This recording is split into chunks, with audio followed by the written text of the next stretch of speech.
We're going to try it from this position. We'll see how this goes.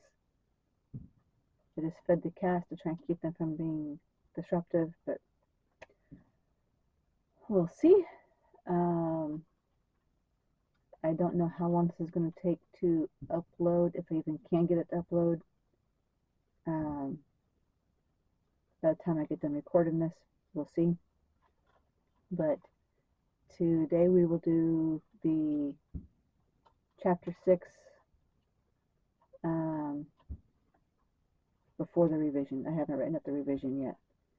I started working getting this computer set up for work purposes today. The good thing is the screen is right here in front of me, right? So you aren't looking at my side view. I don't know. We'll see. Okay. So I gotta scroll up for the prompt for you. 1 second. Okay. This is the shapes of the world. In chapter 4, we considered that the deities, the Earth Mother, and the Duile, I have no idea how to pronounce that, but that's my guess, of nature could also be called shapers, the shapers, the shaping, and the shapes. Write an essay, 3 to 5 pages, double spaced, integrating the material from chapters 3, 4, and 5, including chapter 6, which is like 3 pages. Yeah, that short. How does an awareness of the shapers, or the shaper, the shaping, and the shapes provide a context of embodied spirituality in your life? I already told them I got a problem with the concept of the shapers, the shaping, and the shapes, because they make it sound finite when it's a constant cycle. And it's far more involved in the way they describe it. Okay? They are shaping Druidism off of Carl Jung. And yes, I understand he's got some spiritual concepts. Sure, great, fine. That doesn't mean you need to shape Druidism off of one man. But he is literally quoted multiple times in every chapter in these books, as if he's the renowned expert and we don't need to talk to anybody else. They also really don't like me talking about my experiences in meditation and the things I am learning. So, yeah. I have their comments to what they expect for this assignment in the bottom. I'm not going to bother reading them on this one. I'll probably read them once I revise it, because what I have here is not what they're looking for. I don't know that the next version will either, but we'll see.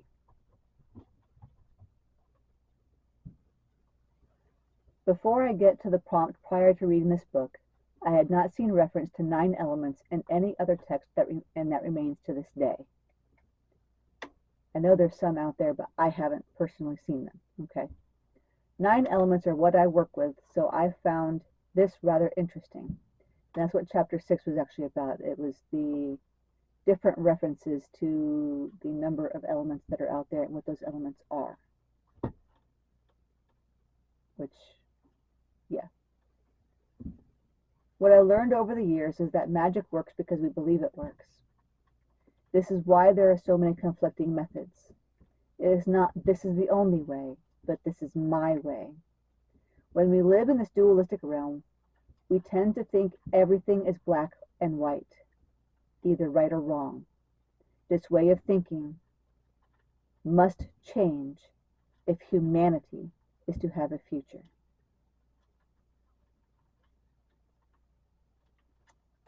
Now on to the prompt. I'm in the very beginning phase of transitioning from chaos to order. This is one of the things from the myth that we talked about a few weeks ago. I have quite the relationship with the shaper right now. I think I'll begin writing on this prompt with a meditation and initiation with the dragons I participated in over the weekend. Bear with me. It's relevant. And no, I don't think they thought that this was relevant. It's very relevant to Druidism, but I don't think they thought it was relevant. The initiation starts with one dragon, then moves on to water. The water dragon gives a gift, which I have no idea what I was handed. The fire dragon, on the other hand, placed a salamander in my hands. Then he asked me if I wanted to go for a ride. I looked to my own dragon before agreeing. It felt a bit like I was cheating on my dragon by riding another. It was a far different experience than I was used to. After the ceremony, I asked my teacher why I was given a salamander. She said the salamander in this moment was because I lacked courage. This explains the next gift. In the west was the earth dragon, and she put a pile of dirt in my hands. And as I stood there, a plant began growing out of the pile of dirt, and I hastily dropped my knees and dug a hole as a tree grew bigger in my hands. By the time I stood back, I had a very large elm tree in my sacred circle. Yes, my sacred circle is in the astral. I looked it up, and several websites all said, among other things, the tree represents courage. So one dragon said, I lack it, and then the very next one said, here's a gift of courage. Oh. Apparently I explained it. So one dragon said I needed it, the next gave it to me. The air dragon gave me a box with a shiny thing inside, and when I asked, said it was the brightness of my future. I want to cry about that. It was a very sweet thing. The ether dragon showed me the house I'd like to have. The rest of the initiation is not relevant to this assignment.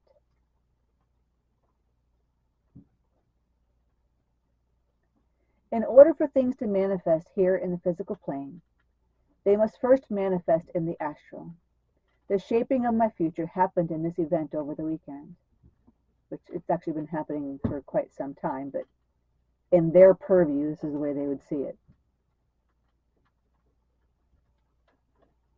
It will continue to be shaped until it's able to manifest.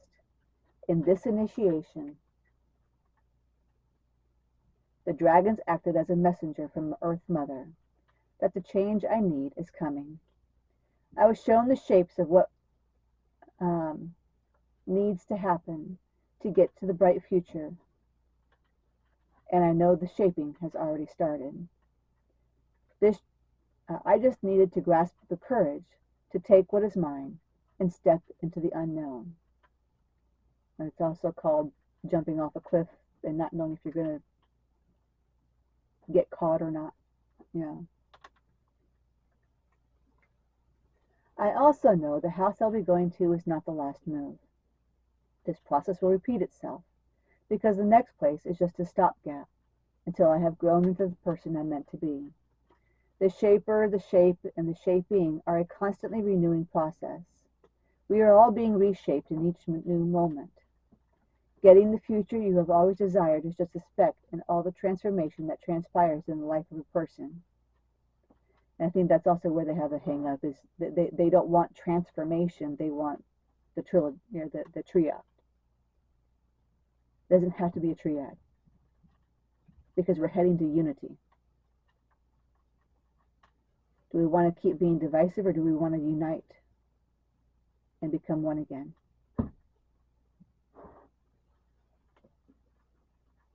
And that could be a potential problem for me in the future with the Druids, even though that's my future, right?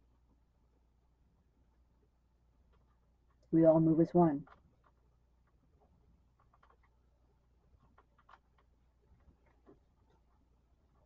Okay, where was I? If you play an active role in your life, you experience constant transformation. This is what the concept of the shaper, the shapes, and the shaping means. I still think the book overcomplicates this. I understand we like trinities. But if this is going to be broken down in the actual process, I feel unshaping needs to be added, even though the book includes unshaping in the shaping. They are not the same definition, they are opposites. One is creating something, the other is changing the creation. One can argue the shape is in constant transformation and therefore being changed. But if the bowl is transformed into a bird, is it the same shape?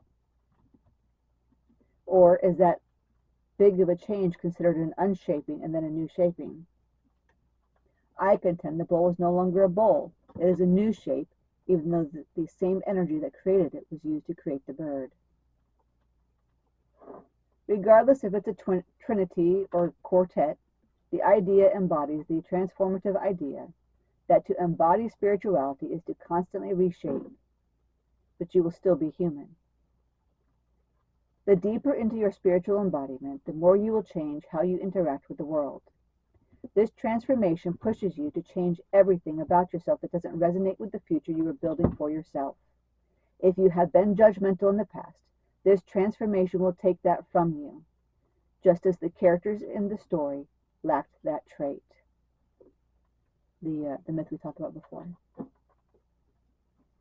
I'm convinced, based on the transformation I'm going through, that in what I see going on in the world around me, while chaos versus order and light versus dark will still exist as long as we are in this dualistic realm, transformation is working its hand there as well.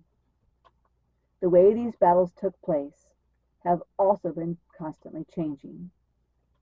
I feel Earth Mother is tired of getting the short end of the stick there, and is at the forefront of that shaping.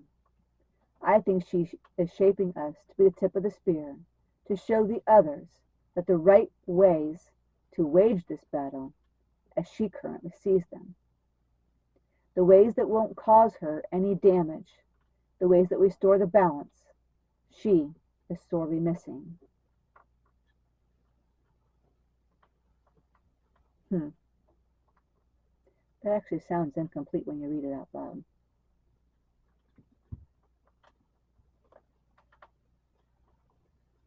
So, yeah, definitely need to add some more into that. And I'm probably going to take the meditation out because I don't think they like dragons.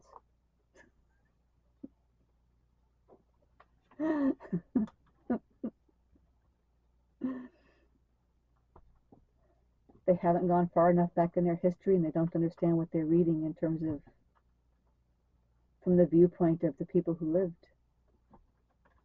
And I don't think they ever will. I don't know if anybody in this order has ever done any meditations trying to connect with the people who lived before the Celts. Instead, they're using a history that was written by a people who detested the Celts. How accurate can a history be if it's written by somebody who can't stand you? Yeah.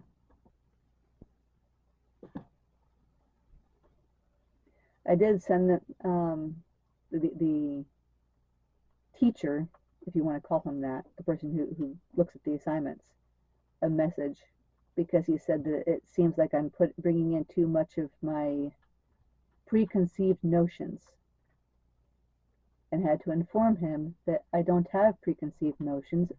My notions keep changing the more I learn. I'm just learning through meditations. I'm learning through sources that they would not accept as sources. Because I'm not quoting June. I'm not quoting people who hate the Celts on what the actual history was. Does that make me not a druid? Because I don't like the slants and the way things have been manipulated and altered against what they actually were?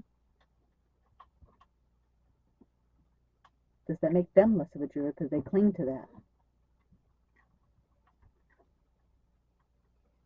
I don't know. I think there's room for all of us in this.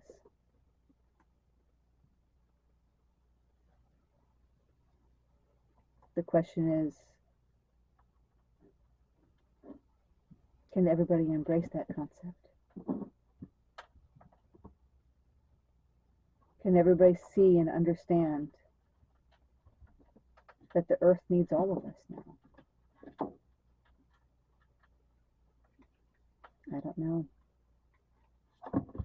Time will tell. Thank you so much for watching.